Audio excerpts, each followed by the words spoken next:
So there's not a lot you can do with it for this other than make sure that you put your little TM there and claim trademark. And if you want to spend the money, get it registered. So the mechanics of the game is similar to an existing game.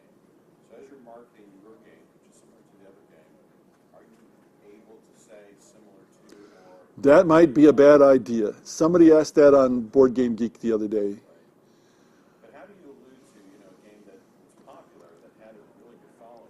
Well, it's a good question because it's frequent for people to say something like, in this game, Dragon Rage meets Britannia. So it's a cross between them. I don't know how the hell you do that, but sometimes that's practical. So that gives somebody an idea of what the game is. But as soon as you use the other game in an appearance of trying to market yours, then I think you're probably in trouble. And again, I'm not a lawyer.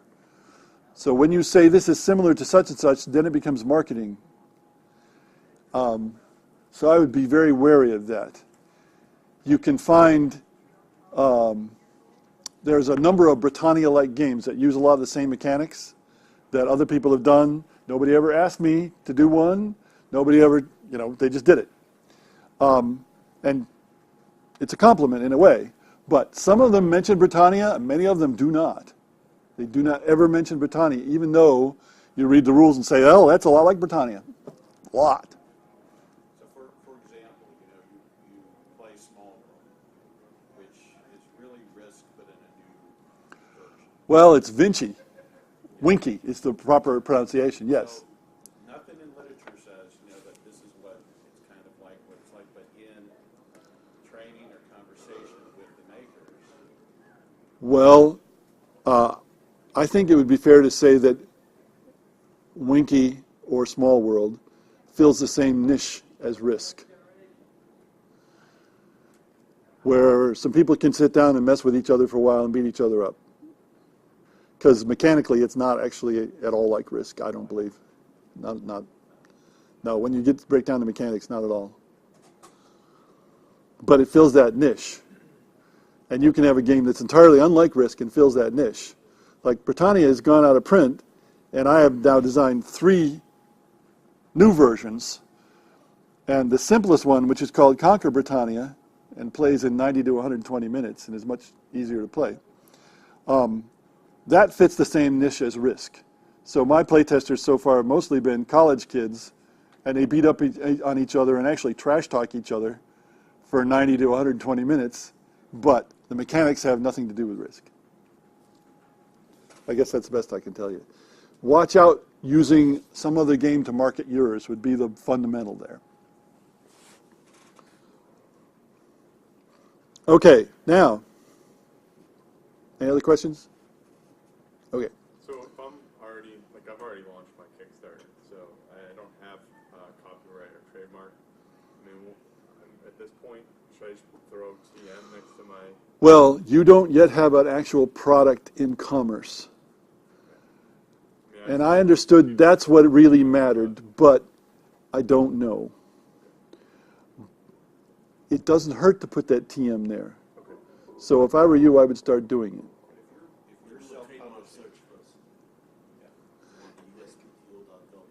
it. Yeah. And it's important because I remember reading on Board Game Geek, somebody had a game called Story Realm, and they did the Kickstarter, and they were getting ready to publish it, and they got a cease and desist order from a website with a name that was close to that. At that point, they were stuck because they couldn't afford to stop what they were doing. They couldn't afford to fight out a court case, and court cases last a long time. So they had to change the name of their game, even though the Kickstarter had a particular name.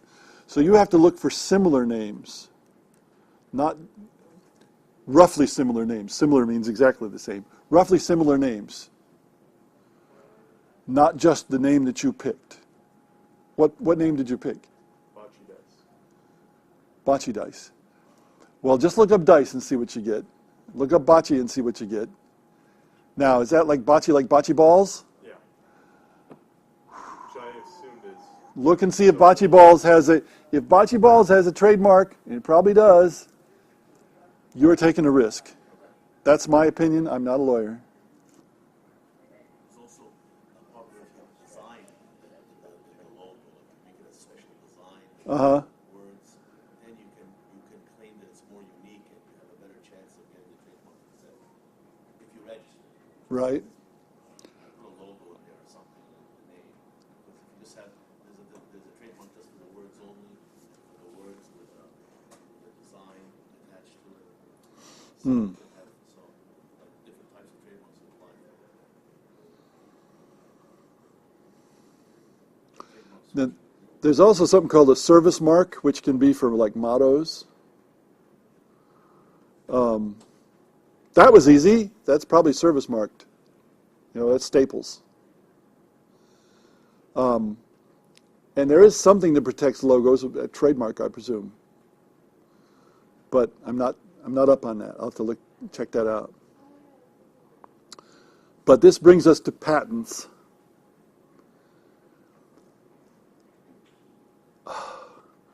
First of all, the U.S. Patent Office is all screwed up. It's all screwed up, I understand, because Congress said some time ago that they had to self-fund. And if you have to self-fund, that means you want to issue lots of patents so you can collect money. So they allow a lot of patents that just don't make any sense at all, that should not be patented. Because you're not supposed to be able to patent an obvious idea. You're not supposed to be able to patent something where there's prior art, which is to say somebody else has done it before. You're not supposed to be able to patent ideas. There's a design patent, but they've really screwed with that. So the original intent of patents was that it was a particular expression of an idea. So the Segway was patented. The two wheels you go around? Well, that's an idea, but that was also an expression of the idea, the patent. So you can patent a game, but it's very rare. And that's because partly of the idea thing, that you can't protect ideas, and partly because patents are very expensive. I ran across somebody who said they did all the patent application themselves without lawyers, and so it was relatively cheap. If you use lawyers, it's like $3,000 to $10,000, according to lawyers. The problem with the patent is, if somebody challenges it in court, you're going to spend an awful lot of money defending it. Now, it used to be on Purple Pawn, which is a place where there's a lot of board game news, purplepawn.com. Somebody used to give the weekly summary of game patents. He'd just look them up online, because you can look up patents online. And they were dumb. D-U-M-B, dumb, almost exclusively. Oh, this is a new method of betting on blackjack. Number one, it won't stand up in court. Number two, nobody will pay you anything for it. So you've just spent a whole lot of money for no purpose at all. It would be difficult to name games that have been patented. I recall that La Attaque, and I may have mispronounced that French, which was published in 1909, was patented in France. That's what Stratego grew from. Stratego is a ripoff of La Attaque, but legal because the patent had expired and because it was in Holland, not France. The designer of Risk, who was a pretty well-known French film director, patented it in the United Kingdom. I think the combat method was different, but it was patented. Magic the Gathering has a patent. Some people say that it's a patent on tapping, but I understand, not having read it, that it's actually a patent on the look and feel of the game as a whole. Now, the official name for that is trade dress, I believe. I'll give you an example of how look and feel comes into copyrights. Lotus 123 was at one time the best-selling PC software. It was the predecessor of Excel. It may still exist. Well, at that time, that was DOS days, somebody came out with a program called the Twin, which looked a whole lot like Lotus 123 and worked just the same. The Twin, get it? Lotus sued the company, and they won the lawsuit on the grounds that the look and feel of the Twin was so much like Lotus 123 that it was a copyright violation, even though in actual details you couldn't point to a particular thing. So that can happen. And I understand that the patent for Magic the Gathering is to protect the whole general idea, and yet there are hundreds of other collectible card games, and I don't know, I suspect a few of them have paid royalties on that patent, but not most of them. I think they may just have a patent or a copyright on tapping the word. No, it's a lot more than that, I'm told. Yeah, well, I mean, they made it look and feel as well, but I know some other ones will use tapping. They can never call it tapping. Like Yes, the fine but ring. if it was a patent just on tapping that's held up, then the name of it would not matter, I don't believe. But I'm not a lawyer. But, you know, if you have a patent on a telephone and somebody calls it the Telefunken, that's not good enough. So I don't think the name, and I used to think the same thing, that people just use a different name. But I understand now that the patent is actually not just a tapping patent. It's a general patent on the look and feel of the game. There are two types of patents, design and utility. Mm-hmm. So the utility patent, you think, is a certain way of doing something. Like you design a certain engine that can perform a certain way, then you can patent that, so no one else can produce that same engine. So that's what the main patent. Now, in terms of games, you can patent play mechanics. You can come up with a unique play mechanic that has never been used before. Yeah, the key is it's never been used before, which is very difficult. It's very hard. You have to, really make an exhaustive search if you can of a certain play mechanic that was never used before. Then you can protect a certain play mechanic. But it's very expensive, and I went through the process, and I don't recommend it. It's not worth it at all to patent that kind of game. You know, No way to also internationally, someone can come up with something. yeah, you patent in the United States and somebody can do it somewhere else. Yeah, unless you're Hasbro or Mattel, then you can go after. Because all these things are by country. Like you recommended the Leslie's, you have experience, is copyright and trademark. It's cheaper, much cheaper, and that's the way to go, and that's what people's games. Now, Matt Forbeck tells a story of a wrestling game that somebody submitted to a company, and after looking at it, they decided they didn't want to publish it. So he submitted it to another company, and they published it, and it became, I think, their WWE wrestling game. Well, the first company came out with a game a lot like it. The second company sued the first company. The second company was big, had a lot of money. And as a result, they were successful. Now, were the two games exactly the same? I don't know, but they were close enough.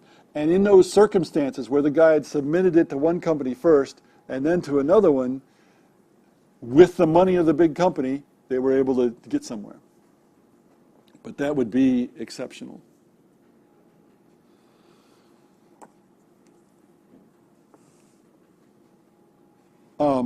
I had a friend who designed a space war game, and we published it in Supernova magazine, which I did way back when, 30-some plus years. And then another company came out and published a board game that was a lot like that game. And there really wasn't anything we could do about it. They obviously had ripped it off. Clearly had ripped it off. Now, there are occasions when two games come out that are quite similar, and they were both developed independently. But this was a somewhat more complicated game, and the techniques they were using, they had to have copied it.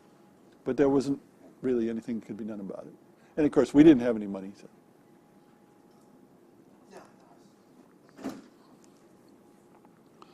So copyright's good, trademark's good, patent is just not worth bothering with. Because you're not going to come up with a unique, you're very unlikely to come up with a unique mechanic. You might, but it's very unlikely. Because there's Tens of thousands of games out there. And you may think it's unique, and you may ask people, and nobody's ever heard of it, but it's out there, quite possibly, quite likely.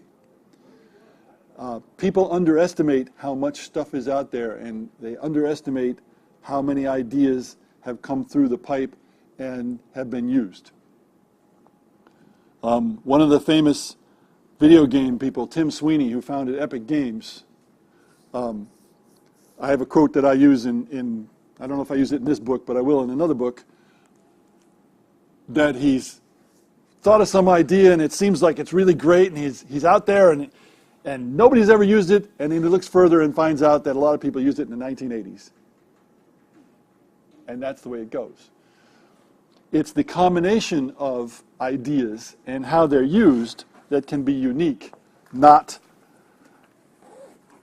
the individual mechanic, most likely. Although people do come up with new mechanics. Now, I happen to be a person who thinks that innovation is way overrated.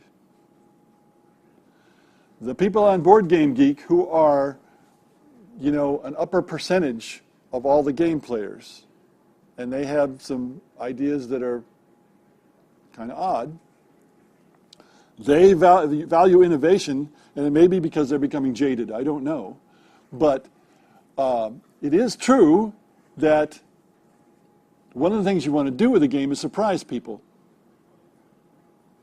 The famous Japanese designer who designed the Zelda games and Donkey Kong and all those, whose name has escaped me for a while, he said, my purpose is to surprise people.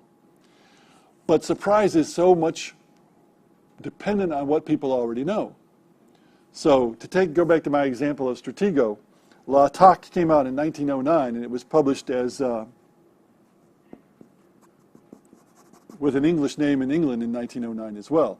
And they actually published several. They published Tri-Tactics, Dover Patrol, and a couple of others. After World War II, a Dutchman added a column, added 4 pieces to each side, and sold it to a Dutch publishing company as Stratego. And they then licensed it to the United States. And until recently, Hasbro had that license, and they've lost it to Spin Master, for what it's worth. So many people would think, oh, Stratego, that's an innovative game. But in fact, it was a copy of a game from many, many years before. So it's relative to what you know. And there are many games that are going to appear innovative to people that would not appear innovative to other people. For example, Settlers of Catan was not going to appear innovative to anybody here, most likely, but to somebody who's not played games before or has only played Monopoly and stuff like that, they'd say, wow, this is such a brilliant idea. Well, it wasn't a brilliant idea even when it first came out. But it certainly would not be regarded as a brilliant idea now because it's been around for so long. So innovation to me is not a big deal, and you are wasting your time if you are trying to think of a unique way to do something just because it's unique, because it's hard to do. Just as you are wasting your time if you're trying to think of a game that's just completely unlike any other game in the world, because there are very few games like that. If you start listing games that were just so unique that they started a new thing, after Magic the Gathering and Dungeons and Dragons, where do you go? Some people would say Dominion. Some people would list some video games, but there aren't very many. And I doubt that any of those people actually started out by saying, I'm going to make a game that's not like anything that's ever been. Because that's just too hard. That's why I start with models. I want to model something, and I'm going to pick mechanics that fit. Some people start with mechanics. I have this mechanic, and I'm going to make essentially an abstract game that uses a mechanic. And I do this once in a while. I did with the game that Mayfair may someday publish. But actually, with that game, I started out with pieces. I wanted to make a game that used those little glass beads that look so nice. The funny thing is, you can't publish a game that way because the glass beads weigh too much. And it affects the shipping costs, so it won't have glass beads. But that's how it started, not with mechanics.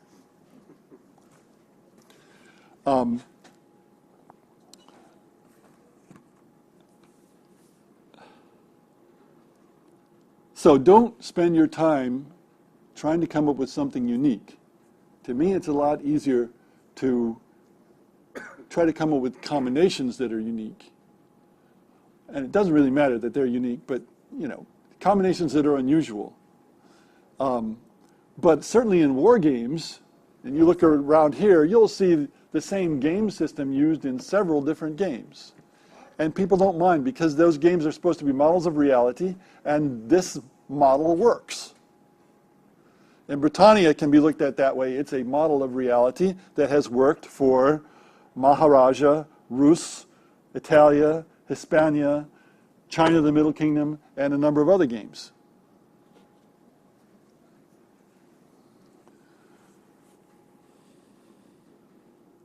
And someday maybe I'll have another one published that uses that system. Who knows?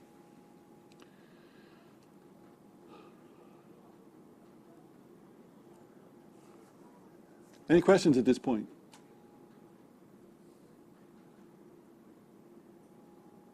I have a question, but it's on a different topic. Okay, well, we pretty much ended that topic if nobody else has a question. If you're a first-time game designer and you have a publisher that wants to produce your game, what are some things for the designer to look for in a contract? Some things we should be aware of? And what would be a nice contract as far as the royalties for a designer? Okay. Typically, you get royalties based on the revenue that the company receives for selling the game. The typical revenue is, if a game is distributed through normal channels and then to retail, is 40% of the retail price. So the publisher sells it for 40% of the retail price to the distributor sells it for 50% of the retail price to the retailer, and then the retailer gets the rest, except you have these online retailers who can drop the price down a great deal because they're working on small margins, and so it's hard for the retailer to sell at full price. But what matters is what money the publisher gets. Now, if the publisher is somebody who only sells online, they're getting 100% of the price. So it's 2.5 times as much. So you have to know how they sell the game. GameSalute, for example, sells their games online and forces, in some way or other, the retailers to sell them at full price. And of course, the retailers are happy because the retailers know that no discounter is going to get it and sell it for a lot less. So from that point of view, you could make more money with a publisher like that. Now, you get a percentage of that, and the standard percentage, the most common percentage, is 5%. So if you have a $50 game, you sell it at 40%, you get 5% of it, you're going to get $1. Now, Reiner Knizia can demand more than 5%. I can get more than 5%. And I'm not that well known. Somebody who's first time might only be offered 4%. But 5% is probably more common. So, if you have 1,000 copies of a $50 game sold, you're going to make, 1,000 copies sold, you're going to make $1,000. In other words, you're not going to make a lot of money because your typical board game is printed 1,500 or 2,000 copies. Maybe in Germany they print 10,000 because the board game market is much bigger in Germany. So you're not going to make much money. That's one reason why people self-publish, but you could also lose a lot of money that way. The publisher makes most of the money because they accept the risk, the financial risk. What else should be in the contract? You need to have something in the contract that says after a certain amount of time, if they haven't published it, the game reverts to you. Because otherwise they can keep it forever. You need to have something in the contract that says they cannot make an electronic version and sell it for free. Because that's happened to people. To give it away, to get people to come to their website.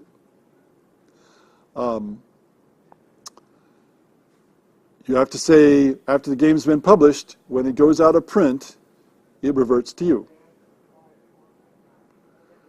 Now, you have to define what goes out of print is, which may be if they sell less than 250 copies in a year. Otherwise, they could play tricks with you. They can always play tricks with you.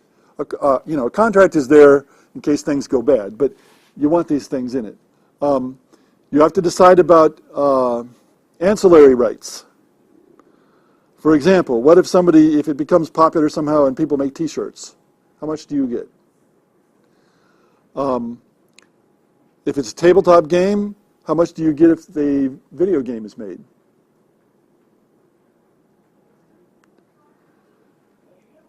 You need to make sure that they don't get you on derivatives, is what it's called. Is a game that uses some of the same mechanics derivative? If so, are they the only ones who can publish it? If they don't want to publish it, are you just stuck? It gets complicated, unfortunately. Change them a little bit, but it's obviously a derivative of your game.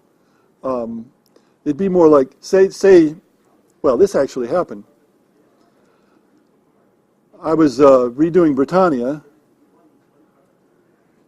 and Fantasy Flight came to me and said, we want to publish your game. And I tried to talk them out of it, because they had no historical games in their lineup.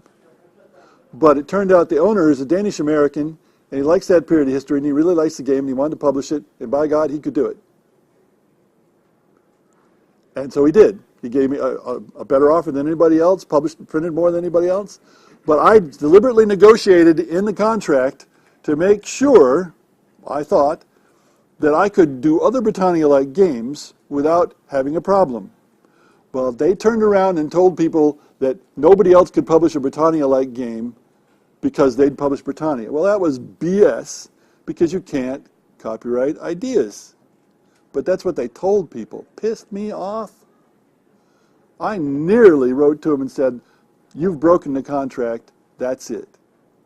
I was so angry, because they repeatedly did that, even after I'd negotiated something and put it in the contract specifically to avoid it. So that's where derivatives come in. What's a derivative? But I tried and I still had a problem. What else in contracts?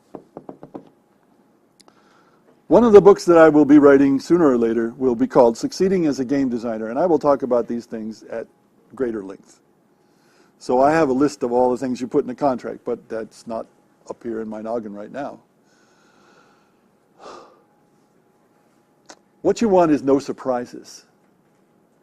And so you try to anticipate all the things that could go wrong or even go right. What can you do about it? Another thing that some people do is, if they offer you, say, 5%, say, okay, I'm a first-time designer, I'll take that, but let's put this in, that if it's reprinted and goes over 10,000 copies, then I get 7.5% of everything over 10,000. And from their point of view, they don't expect it to go over 10,000, so it's no problem. But if it does, you gain more, and yet they've already put in all their sunk costs, their fixed costs, so they won't mind too much. So that's a good thing to put in, that after a certain amount of sales, you get a higher percentage. Another thing is an advance, but mostly you don't get advances. An advance is an advance against royalties. So they give you like $1,000, and for the first $1,000 you would earn, you don't get it because you've already got it. Now, I signed a contract with an advance 3 years ago, and I still haven't got the advance. And it's a big company. So, you can try, you don't always succeed. Have you heard of a company that would say you would get your percentage after costs for artwork and graphic design was paid for? Then you would get a percentage beyond now? Let's say it's a company that has, like, for example, where they're specifying what their fixed costs are and then doing it a different way than the normal royalty way? Like if they know it's like a P500 system they're putting up, and they know they're going to get the 500, but they also know it's probably going to cost, let's say, $5,000 for all the artwork and graphic design and writing. Have you heard where they would say, that would be that you need to pay for that first out of like the first maybe 1,000 copies or 100 copies that were sold would go towards that, and beyond that the percentage? No, never heard of it. Okay. It doesn't sound like a good idea, actually. And it would be difficult to know what their costs actually were. How would you know? So, everything I heard so far, it seems like self-publisher trying to do it on their own is difficult, long, and very hard. Would it be easier just to try to get hired on as a staff of one of these smaller companies? Well, most of them don't have any staff. Most of them don't have any staff. Fantasy Flight advertised a while ago for a game designer. And they're the only ones, and Hasbro has game designers, but they've been there a long time. There may be other companies that have game designers, but it's quite rare. In the tabletop side. Video side, it's very common. That if they have 200 people, a certain number of them are going to be designers. Self-publishing.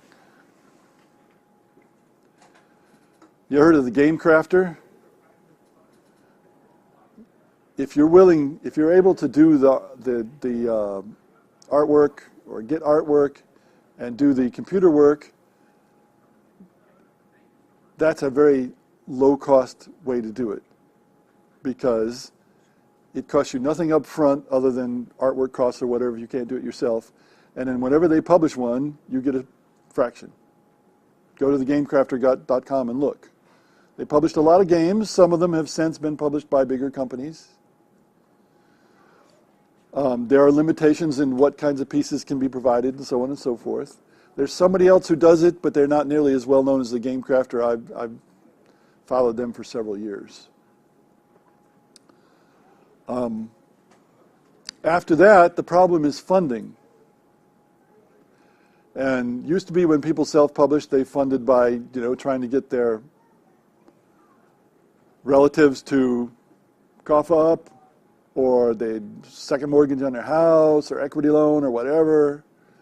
That's very risky because if things go wrong, poof, that money's gone.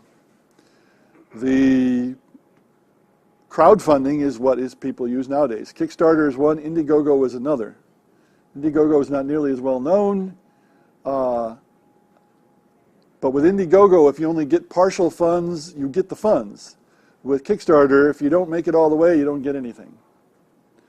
Now, Kickstarter seems like a great and wonderful thing, but there are costs. You have to pay Amazon, you have to pay Kickstarter.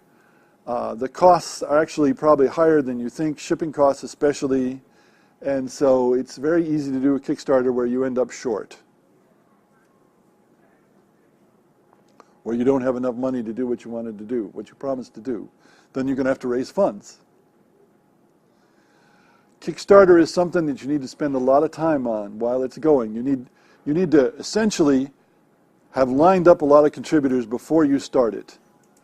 And you have to be able to reach a lot of people to build up buzz. And if you get a lot of contributions the first several days, then you've got a really good situation. If you don't, then people look at it and say, oh, this isn't going to make it, I'm not going to bother. There are lots of podcasts and blogs and all kinds of things out there about how to do a good Kickstarter. And when I write the book, I will try to summarize them. Of course, by that time, it might be somewhat different because we've already, as I said, started to hit the failures. And the question always is, how long are people going to cough up money when there are failures? Because a lot of people treat it like a pre-order system and they feel they should get their game that they think they pre-ordered. But the Kickstarter people very strongly say, this is not a pre-order system, this is a project funding system, and anytime you fund a project, you don't know what's going to happen. It may fail. You don't necessarily get anything out of it. So, Kickstarter is there. How long it'll be there, who knows? You probably don't know, crowdfunding originated with a guy who writes stories, and he still writes and funds them now through Kickstarter. And he essentially said, I will write this 5,000-word story and give it out to the world if I can get $600. And at some point, people gave him $600. He wrote the story, and there it went. And that was the start of what became Kickstarter. Kickstarter formalizes the whole thing. Greg Stoley, I think is his name. It was originally called the ransom system rather than crowdfunding, as I recall. It's not that many years ago when he first did that, but he may have done a game that way too. So you've got to get the funds one way or another. And one reason why publishers take the great lion's share of the money made on publishing a game is that they're the ones who have the funds, and they're risking their funds. So you can fund your own game and use Kickstarter, but the joke, of course, is how do you make a small fortune in the game publishing industry? You start with a large fortune. Same joke applies to game shops. So you're taking a risk, but in Kickstarter you're taking a risk mostly with somebody else's money, which makes it a lot less painful, I guess. But when you do a Kickstarter, you've got to be on it every day. You've got to be communicating with people. It's a lot of work, but you're getting a lot of money out of it. But then you're going to then produce games for them. And there are a lot of problems with producing games, especially if you do it overseas. You know, you have it printed in China, no telling what you'll end up with. Shipping, overseas shipping is a big mess, even today. Things can be held up at customs and so on. If you can do it in the United States, it's even better. If you can do it and then go pick it up because you have a big truck, and of course most people don't have big trucks like that big. But Steve Rawlings, the guy who does Against the Odds magazine, can go and pick up the printing from the local printer, for the magazine at least, and so he saves all those shipping costs.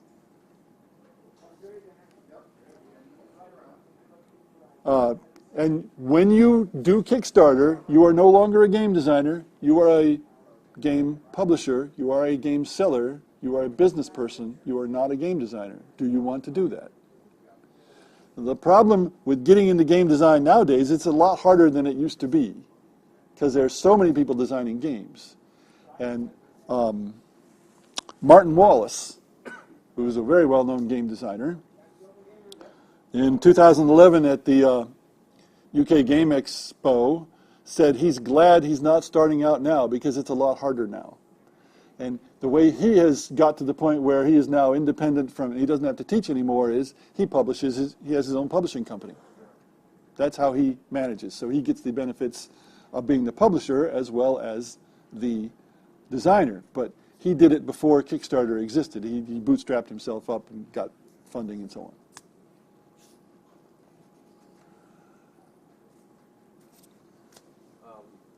So in terms of publishers, when I read rule books, I see credits for designers, developers, playtesters, and some other folks. Are there standard definitions for those? Does that vary company by company? Can you give some? Pretty much. A developer is an editor and a super playtester. So your game is given to the developer, and the developer then may change it a lot. Sometimes for good, sometimes not. Sometimes the developer will not be credited, sometimes they will. Sometimes it will screw it all up. Now, some publishers say they will not change the game without the permission of the designer. For example, GMT pretty much says that. Some designers don't really design a game. I remember being told one designer would sort of handed in a box of notes for a war game, and then the developer had to turn it into a game. Then there's another famous war game designer who, by all accounts, although I think he may have changed now, he gets to about the 80% point and then gives it to somebody else. Well, it's easy to get a game to the 80% point. It's hard to get it to 100%. Very hard. And you'll probably spend 80% of your time on that last 20%. So the developer's doing a hell of a big job. And if it's a good developer, he'd come up with a good game. Like Don Greenwood, Avalon Hill, is a great developer, apparently. He developed many, many games. He doesn't design so many himself. He develops other games.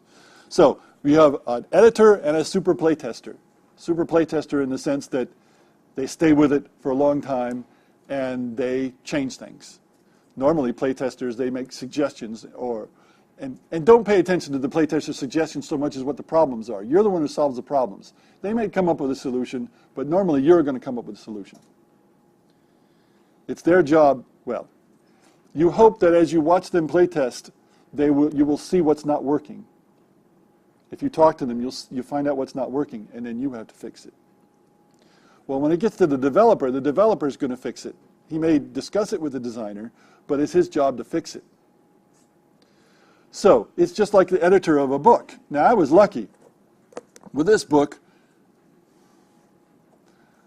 when I finally found a publisher, after the first publisher sent it up the line and said, we'll see how much we'll pay you in advance, and came back down and said, oh, our game design books aren't selling, so we're not going to do it. That was not fun. But then I got another publisher. They went silent on me for 7 months. I finally called them and got it going again. I provided some sample chapters, as is often the case. They made a suggestion, which I had been thinking about as well, to change the chapter order. I did. Then I submitted the thing. 9.5 months later, it got printed. As far as I can tell, they didn't change a single thing. That's very rare. That is, they didn't change the text. They condensed out some white spaces because they were trying to save pages, and they screwed up where some diagrams were, but I spotted it when I proofread it and put it back. But the editor didn't mess with it because I knew a lot more about games than the editors did. Fair enough. But there are many books published, especially fiction, where the editors change things a lot, and sometimes not for the best, sometimes for the worst. And the same thing happens with board games. Martin Wallace said he had board games that were published that were screwed up thoroughly. But there may be also cases, apples to apples. Apparently that was a very complicated, quite complicated game that had a board when it was submitted, and the publisher, or the developer, in effect, narrowed in on one thing, and that became apples to apples, and it sold millions of copies, and the designer has got a whole lot of money out of it, even though what he submitted was not at all what got published. So sometimes you get lucky. He or she, I don't know who designed it. I think the description of that anecdote is in Brian Tinsman's book. I read Brian Tinsman's book a long time ago, but I've forgotten that one. Okay. Brian Tinsman's book, by the way, is about getting published as opposed to designing. It's been out a long time. He may have revised it. It was reprinted, but I don't know whether he revised it or not. But it's not an expensive book. Tinsman. Brian Tinsman. So if you're interested in the selling side of things, that's a book that's good. If you're interested in working with bigger companies, toy companies, Hasbro and so on, it's very, very difficult. They usually require an agent. Normally you don't need an agent, but if you're going to go to Hasbro, you need an agent because Hasbro won't talk. They'll talk to about 300 people.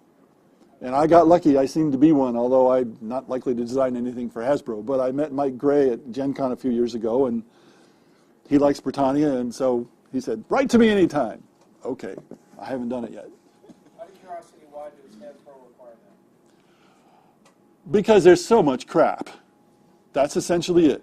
There's so many bad games where somebody takes Monopoly and modifies it a little bit and thinks it's the greatest game ever, that they can't possibly deal with all of them on their own. So what they do is they let the agents cull all that stuff out. And they rely on the agents, in effect. And that happens in the book industry as well. The agents go through the slush pile of the agent and get rid of a bunch of crap so that the publisher only has to consider the better stuff.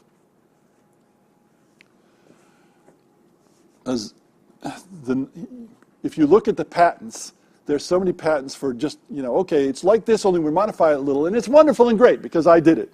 No, it's crap. It may be as good as the original game, but It's just almost exactly like the original game. So that's culling all that stuff, getting rid of that stuff. And that's the agent's job, essentially. So comb through the crap. The agent wants to present a good product. If it's a crummy product, he's not going to show it to Hasbro, or Hasbro's going to say, we're not going to consider your stuff anymore. And there's at least one German company that only works through agents for the same reason. But ordinarily, like, you want to deal with these people here, you're at a convention, talk to them. You know, if you're a reasonable person, it helps if you have done something to be known. If you write a blog, if you've done some variants of games, if you work at their booths, then you're somebody who's known and you've got an in where other people don't. Because the average person walks up and they get hundreds of people. And there's got to be something to set you apart, or there's, you know, go away, kid. They just don't have time to deal with it. What are the agent's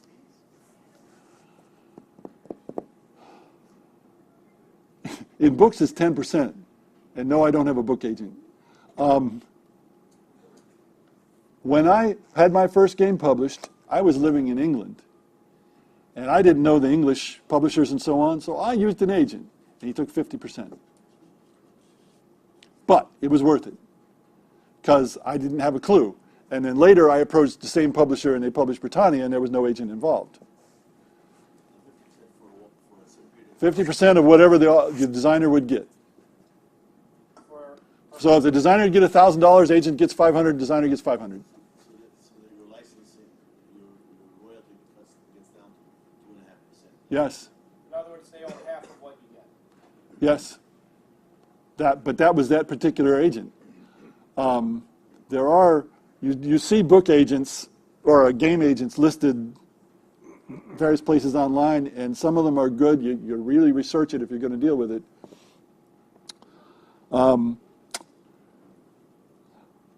But there's also a lot of scammers. If somebody wants you to pay them to evaluate your game, run away. A proper agent gets a cut when your game is published, period. That's true for headhunters as well, by the way, if you're looking for a job. It's already published. What percentage do you get? Negotiate a better percentage? If it's already published, could you negotiate a better percentage? That depends on the contract. If With the agent? Yeah, but if the game is already published, then you already have a contract. And that contract will last until, huh? Like in my case, I self-publish. Ah, I see what you mean. So you've self-published it, but you want to negotiate with another publisher. Well, an agent could do that. But the question is what you're going to pay the agent make it worthwhile instead of you doing it yourself? Now, if you have no confidence in doing it yourself, you know, I haven't mentioned lawyers. Tabletop games don't have enough money in them to bring in lawyers. But if you're not comfortable with the legal document, then you might have to consult a lawyer, but you need to find one who knows games, otherwise it's a waste of time. Matt Forback was lucky. His father's a lawyer. But Matt doesn't rely on him anymore. I've never relied on a lawyer because it's just not worth it. They cost too much compared to what you're going to get.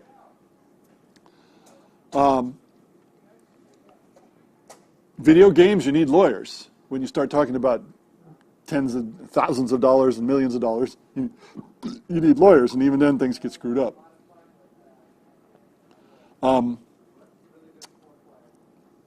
Once a game has been self-published, if there's evidence that it's being sold and paid for, you're more likely to be able to get a publisher to look at it. Directly and skip the agent. Pardon? So you mean directly and skip the agent? Yes, yes. I don't see why you'd need an agent in that situation. That's true for a very successful Kickstarter project. So I've had 3 Kickstarter projects that were successful that, you know, once you've opened the door and you show that you have a solid following, and a group of people will buy your stuff as soon as you put it out, the agents are, or not the agents, but the publishers are more likely to hear you and see you because they know that they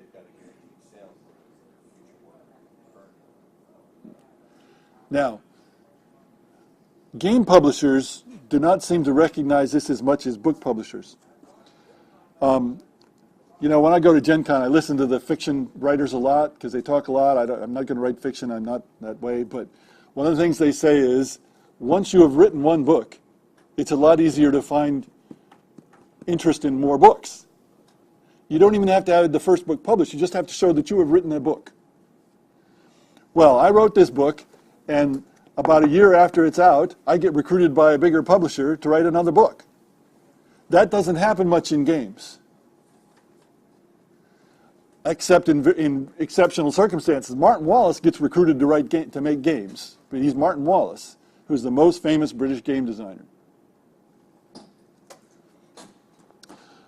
But publishers want to know that you're for real, that you're not one of those noobs, that you're not one of those people who thinks that they have the greatest thing since sliced bread and it's just a slight modification of sorry.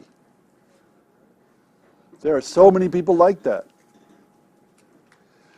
And so if you have a Kickstarter game that's been published and people have bought it and it's available for sale, then you should immediately be able to get their attention. You don't need an agent. Now, for Hasbro, you're going to need an agent. Yeah, because Hasbro, either agents or these 300 people, that's it. As far as a couple years ago. They could have changed, but I doubt it. About how many games would Hasbro publish new games every year? I mean, I couldn't even tell you one or two. They don't publish very many. And when they do, often they're designed in-house. All those Risk variants, Rob Daviow designs those, and other people who work full-time for Hasbro. Hasbro derives, Hasbro owns Parker Brothers and so on, and Milton Bradley, and the attitude of all those big companies was, why should I pay a designer royalties when I got guys in-house who can do it? Because those games, mass-market games, are simple. They have to be simple. Richard Borg says no more than 2 pages of rules, whatever that means, because you can put a lot of words on a page or not many. Mike Gray, who was the guy I talked to at Gen Con, and I don't know if he still is, but was at that time, their senior acquisitions person, goes around the world looking for games to publish. He said, the problem, Lou, is somebody's got to read the rules. And people don't want to read the rules. Even the hobby gamers don't want to read the rules. And they don't understand. They don't understand the rules. People are not good at reading things and figuring them out these days. It's the 21st century. It's different, and I remember 50 years ago, it's a lot different than it is now. And apparently somebody had the idea of providing an 800 number that people could call to and they'd get help. It's been patented. And the royalties are too much. Now that's dumb. That should never have been patented because that's an obvious idea. But that's why I say the patent office is broken. So, and the purpose of a patent was to protect somebody so they could develop their idea. Well, this guy, whoever patented it, hasn't developed the idea.